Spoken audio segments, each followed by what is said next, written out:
Baik, Assalamualaikum warahmatullahi wabarakatuh. Selamat pagi, nama saya Rangga Rizky Darmawan, Prodi Aquaculture dengan NIM 22504740 PN 18104 akan mempresentasikan hasil diskusi saya yang berjudul dengan Effect of Climate Change on Extreme Event and Coral Bleaching pada mata kuliah Klimatologi Laut kelas T.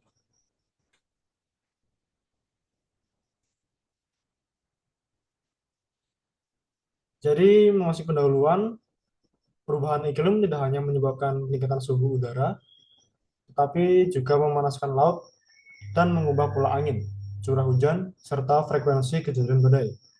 Kombinasi faktor-faktor ini memberikan tekanan yang sangat besar pada ekosistem pesisir, termasuk terumbu karang yang menjadi basis penting bagi perikanan tropis.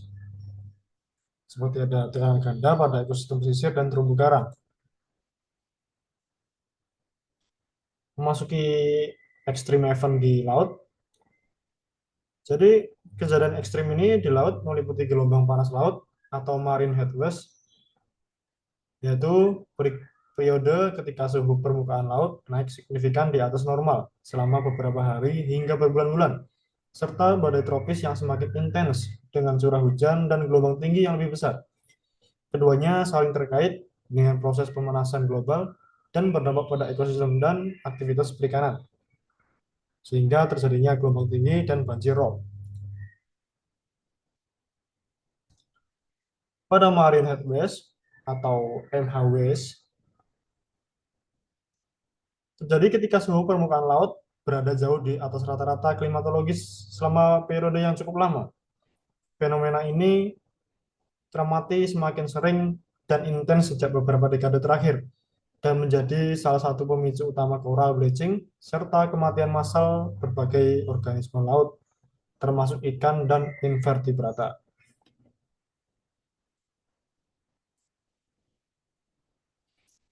Pada perubahan badai dan hujan ekstrim, perubahan iklim juga mempengaruhi intensitas badai tropis, di mana beberapa studi menunjukkan bahwa badai menjadi lebih kuat meskipun frekuensinya tidak selalu meningkat.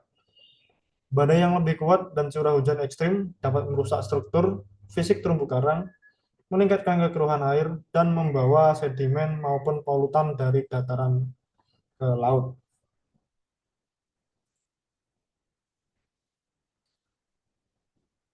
Coral bleaching.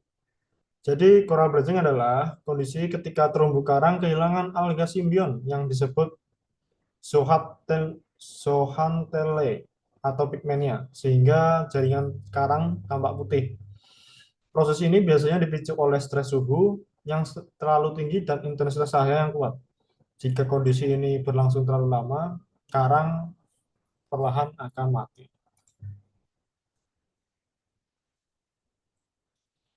Pada mekanisme bleaching akibat pemanasan, karang hidup pada kisaran suhu optimal yang sempit.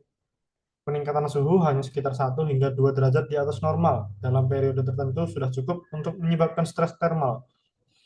Stres ini merusak sistem fotosintesis zooxanthellae dan menghasilkan radikal bebas yang beracun bagi jaringan karang, sehingga karang kemudian mengeluarkan zooxanthellae dan mengalami pemutihan atau bleaching. Jenis-jenis bleaching, lokal versus massal. Coral bleaching dapat terjadi pada skala lokal akibat faktor setempat seperti polusi atau limpasan sedimen. Namun, pada era perubahan iklim, yang mengkhawatirkan adalah peristiwa bleaching massal yang melanda wilayah yang sangat luas. Bahkan, lintas negara, peristiwa seperti ini sudah beberapa kali terjadi pada dekade terakhir dan mengakibatkan kerusakan besar pada terumbu karang dunia. Seperti mass bleaching event terjadi skala regional atau global, misalnya peristiwa 98, 2010, 2016 hingga 2017.